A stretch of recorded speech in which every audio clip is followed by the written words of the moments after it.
Coming up, Drey Jameson is that dude, and predictions for the D-backs, final 10 games here on the Locked On Diamondbacks podcast. You are Locked On Diamondbacks, your daily Arizona Diamondbacks podcast, part of the Locked On Podcast Network, your team every day.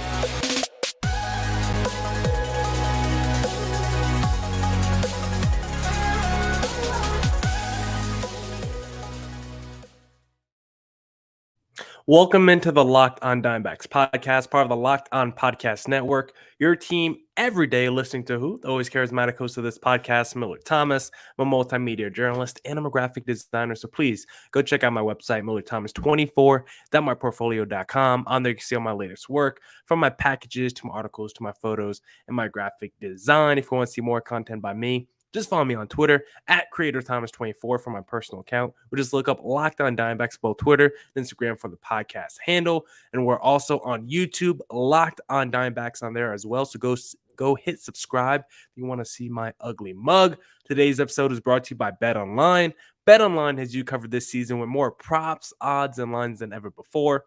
BetOnline, where the game starts.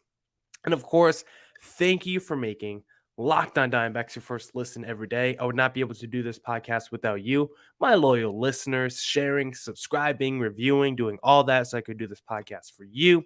Thank you. It's free and available on all platforms, so please continue to tell your friends.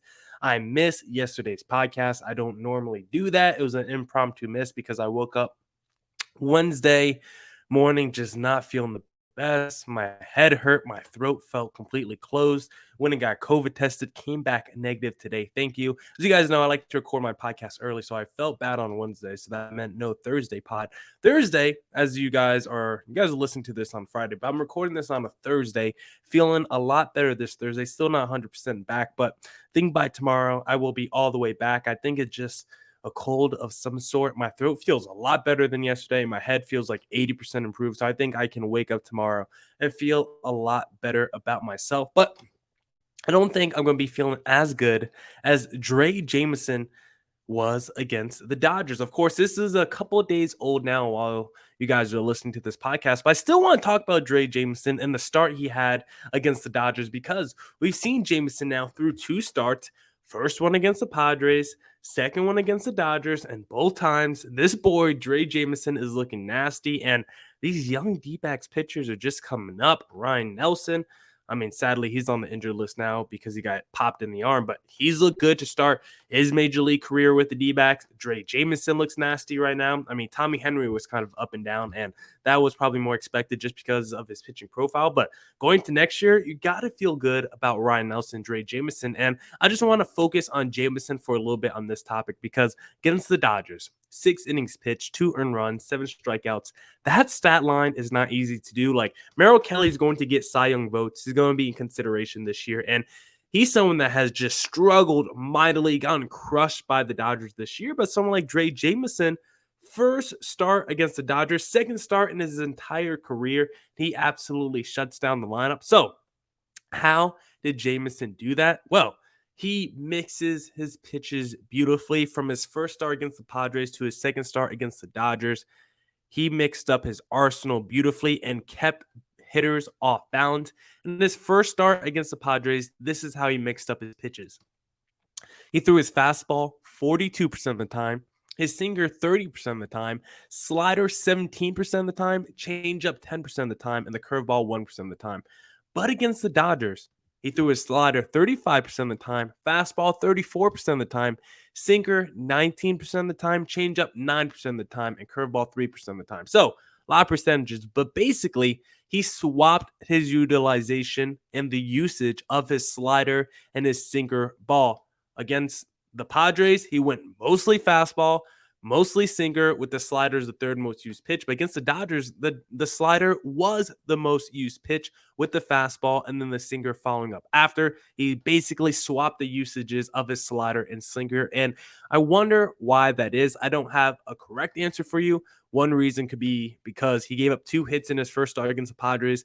Both hits he gave up were against a sinker, so maybe he wants to go with a more trustworthy pitch, and maybe that's his slider, or maybe it's just the construction of this Dodgers lineup. Maybe he felt like it was better to attack them more with sliders as opposed to sinkers. So very curious into the psyche of why that is for Drey Jameson, but also listen to how he delved out those pitches, because against the Padres, he threw 28 fastballs to lefties and 10 fastballs to righties. But against the Dodgers, he threw 20 fastballs to righties and 12 fastballs to lefties. So way more fastballs to lefties than to righties in the first game against the Padres. But he swapped that in the second game. The sinker ball against the Padres, 12 sinkers to righties, 15 to lefties. But against the Dodgers, 13 to righties, and then 5 to lefties. So not only did he swap how much he used the slider and sinker, he also swapped on who sees it more often than not. And against the Padres, the lefties saw more fastballs, but the lefties saw less. They saw more fastballs, and they also saw more sinker balls. But against the Dodgers, he did the exact opposite of that. So I found it very interesting to see why he swapped the utilization of both his slider and sinker, and then to see why he went more fastballs and lefties versus this team and then swapped it for the next team. Like the way he's adjusting his pitches, I think is showing a level of maturity that I'm surprised to see right now from Drey Jameson. The slider kind of stayed the same, both against the Dodgers, lefties and righties, and the Padres, lefties and righties.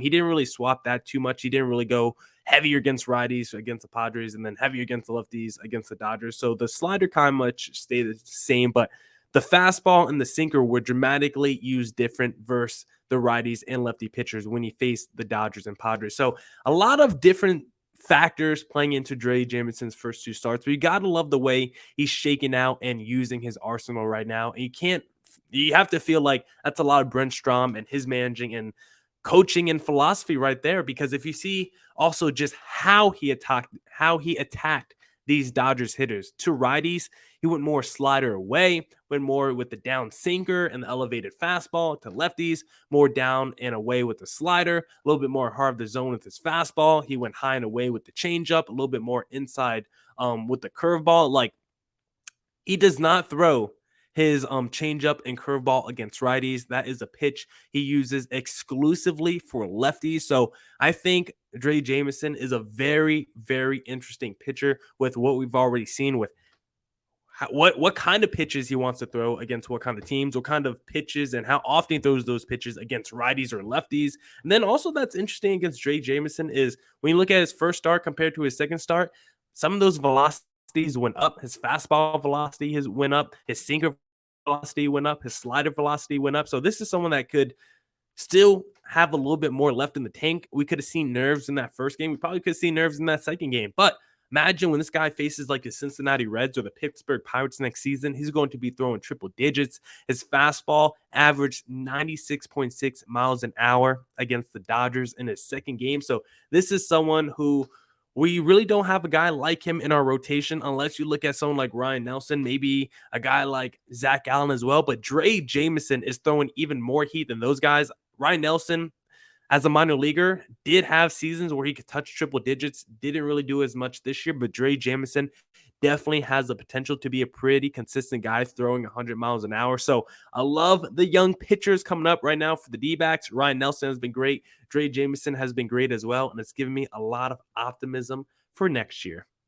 Now we'll get into predictions for the D-backs final 10 games, and I'm actually going to give you a little teaser prediction, one prediction before we get into the ad reads, because the first prediction I want to give you guys, this one kind of hurts my heart to say, but I think the D-backs are going to help the Padres make the postseason. I think the Padres are going to make the playoffs. I think it's partly going to be because of the D-backs. First, the Padres, the last couple of series, really took it to the D-backs. They played them really well, and the whole season, the Padres have played the D-backs really well. And then the final series of the year, the D-backs play the Brewers, and the way the D-backs are playing, I think they're going to take like 2 out of 3 against Milwaukee. I think they're going to try in that series. I think their offensive players are just really hot right now. When you look at the Corbin Carrolls, the Dalton Varshos, even the Ketel Martes are heating up. So the lineup is getting hot. Christian Walker, too, got young studs coming out of nowhere, out the woodwork. Ryan Nelson, Drey Jameson. You still got Zach Gallen and no more Dodgers for Merrill Kelly. So the rotation might be nasty. The offense might be hot. So I think the Padres are going to make the postseason. I think they should have the D-backs to thank. Now, if you want to bet on the Padres missing the postseason, you need to head to betonline.com because BetOnline.net is your number one source for all your betting needs and sports info this season. And it's betonline.net, not .com, because on betonline.net, you can find all the latest player developments, team matchups, news, podcasts, and in-depth articles and analysis on every game you can find. And as always, BetOnline remains your continued source for all your sports wagering information with live betting and up-to-the-minute scores for every sport out there. The fastest and easiest way to check in on all your favorite games and events, including MLB, MMA, boxing, and golf. Head to betonline.net or use your mobile device to learn more. BetOnline, where the game starts.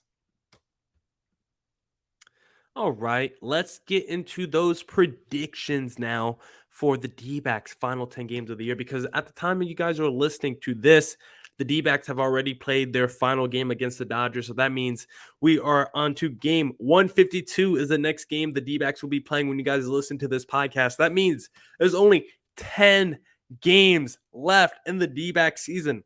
Unfortunately, I don't think the D-backs are making it to the postseason, but this was still a very fun, I don't know what other adjectives I want to say. I kind of had a brain fart there. Very fun. I thought about saying incredible. I wouldn't say a year you miss a postseason is incredible, but it's been a great ride. Up and downs. There was points during the season where I thought we could make the postseason, points during the season where I thought we might be picking top 3 in the draft. And in the end, D-backs have a pretty competitive team with a lot of upside, but still a lot of room for improvement as well. So now that we got those out the way, let's get into prediction time. D-backs final 10 games of the year. And the first prediction I want to make is Christian Walker and Dalton Varsho will combine for 70 home runs. Now, entering the final game against the Dodgers, Christian Walker has 35 home runs. Dalton Varsho is 26. So I believe they're 9 home runs short of combining for 70. And I don't care how they do it, whether it's Christian Walker hitting 9 home runs himself in the final 10 games, whether it's Dalton Varsho hitting 7, Christian Walker hitting 2. I don't care who does it, but it is plausible for both of these guys to have, for Walker to maybe hit 5 home runs in 10 games and then Dalton Varsho hit 4 home runs in 10 games, because ideally I want it to be Christian Walker 40 home runs and Dalton Varsho 30 home runs. Gotta love nice round numbers. So ideally that's what I want to look like. But still, these two combined for 70, that will still be a very nice round number. And I think it's plausible for these two to combine for 70 home runs, even though that seems like a high total in the last 10 games, because Walker did have a stretch in May where he hit 5 home runs in 10 games. So we actually saw it from him so far this season. We've actually seen him do this, and he had 9 home runs in the month of May as well. So we've seen him have big home run total in a month, and we've seen him get hot for at least a 10-game stretch. Dalton Varsho, he actually started this month, the month of September, with 6 home runs in 6 games. Yes, there was a stretch where Dalton Varsho hit 6 home runs in 6 games. So it's quite possible Dalton Varsho does that again, and then all of a sudden you only need 3 home runs from Christian Walker. Dalton Varsho this month has quietly been on a tear. Maybe it's not quiet if you're a D-backs fan. It's quiet for the rest of Major League Baseball. Dalton Varsho this month, a near 1,000 OPS and 8 home runs. I believe Christian Walker has the most home runs in a month for the D-backs this season in May when he hit 9 home runs. So if Dalton Varsho hits like 10 home runs this month, that's the most home runs by any D-backs player in a month this season. Dalton Varsho quietly, really approaching 30 home runs. I'm talking about this prediction, but when I actually look at Dalton Varsho's slash line and just raw numbers from the year, by the end of the year, he might have 30 home runs with 15 plus stolen bases and decent numbers across the board.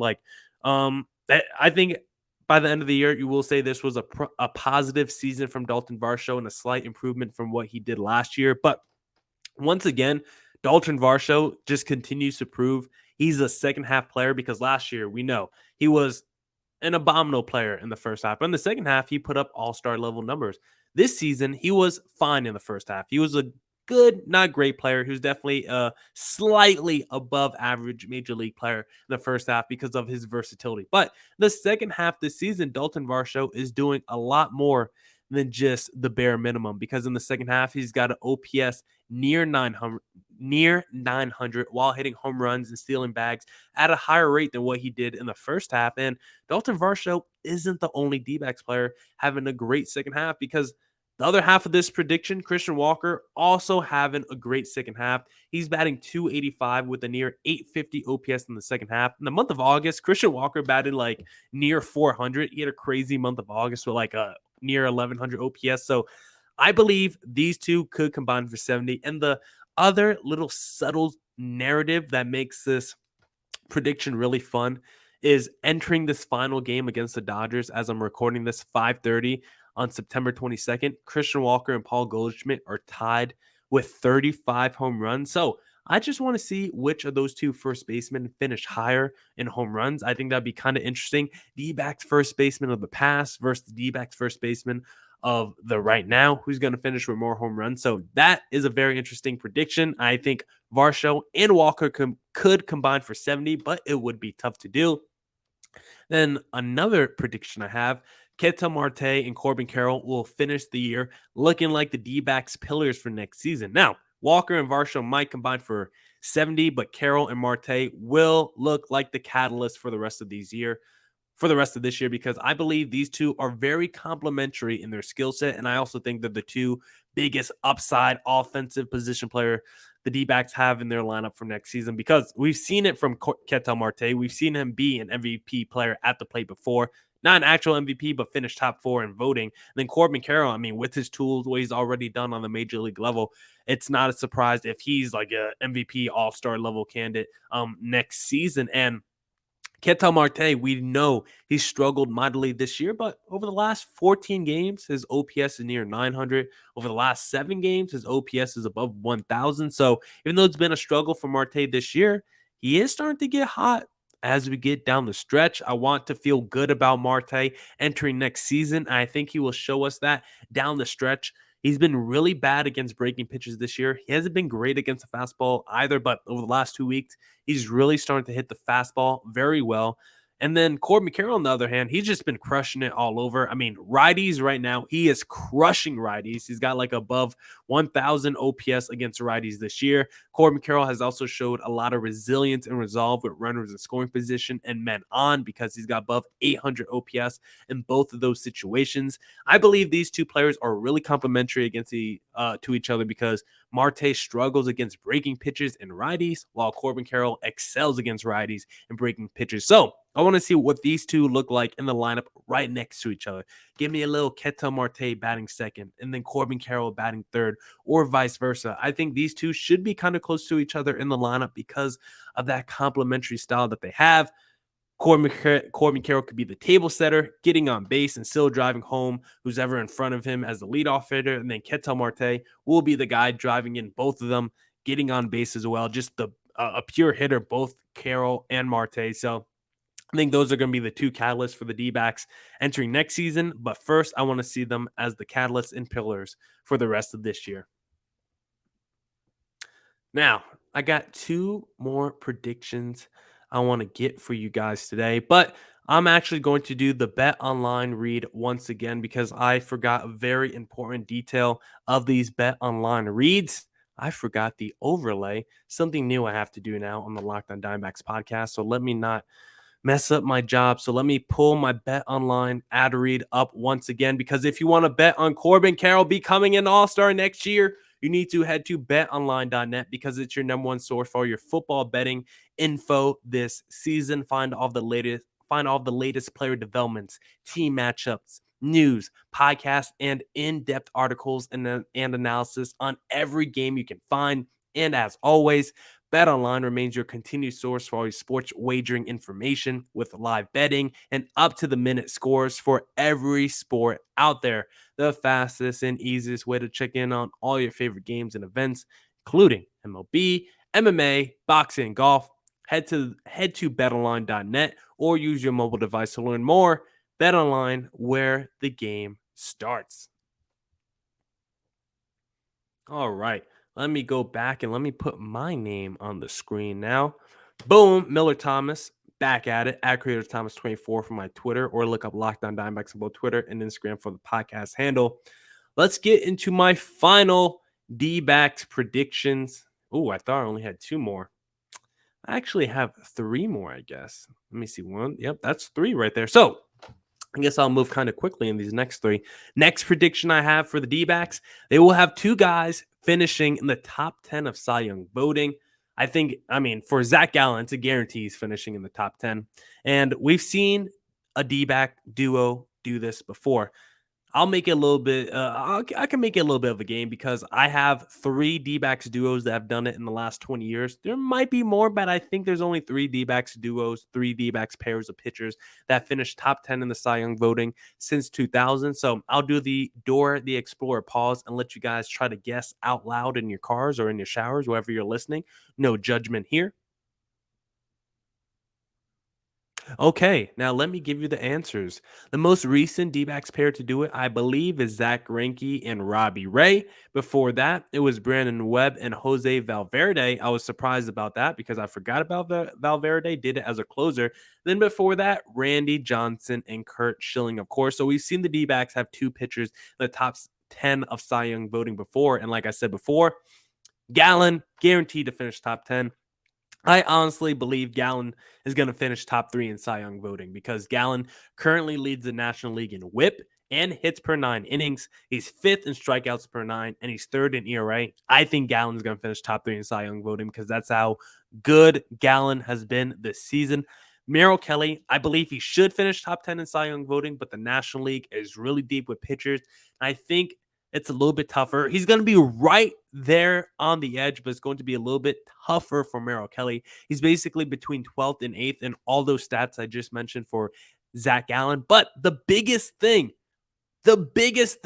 Merrill Kelly has working for him the rest of the season, he doesn't have to face the Dodgers anymore. So Merrill Kelly can just have one more great start. That might be enough to catapult him into the top 10 of Cy Young voting. So let's get that one more start for Merrill Kelly so he can be top 10, and then we can have two guys finishing in the top 10.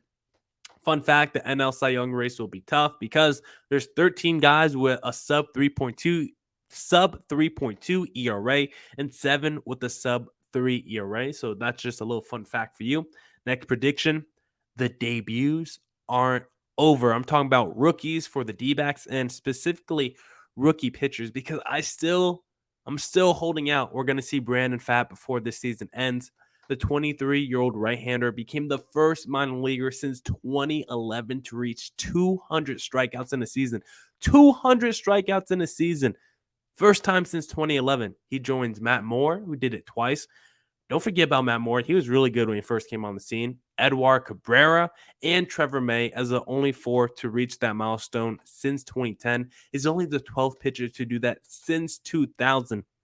In AAA this season, Brandon Pfaadt, 2.57 ERA, 10.3 strikeouts per 9, 2.1 walks per 9, 0.982 whip, and 64 strikeouts to 13 walks. So basically, in AAA, he's been a strikeout machine, not allowing walks, not allowing hits, not allowing runs. He's been a beast in AAA this season. And Reno, sometimes those pitchers get lit up because it's a little bit higher elevation. The ball kind of flies down there with the Reno Aces. So good on Brandon Pfaadt to, I guess, persevere through that and still look phenomenal. But maybe it's not just the pitcher. Maybe we do see a position player at the end of the year. Maybe a guy like Dominic Canzone or Dominic Fletcher, because both of those guys are 25 and they're in AAA, and it could just be a feel-good story to give someone their first major league hit and their first major league at-bat. That's when you start to bring in the PR team at the end of the year, start playing those social videos. You get the social team involved. You get the prospects crying. You get the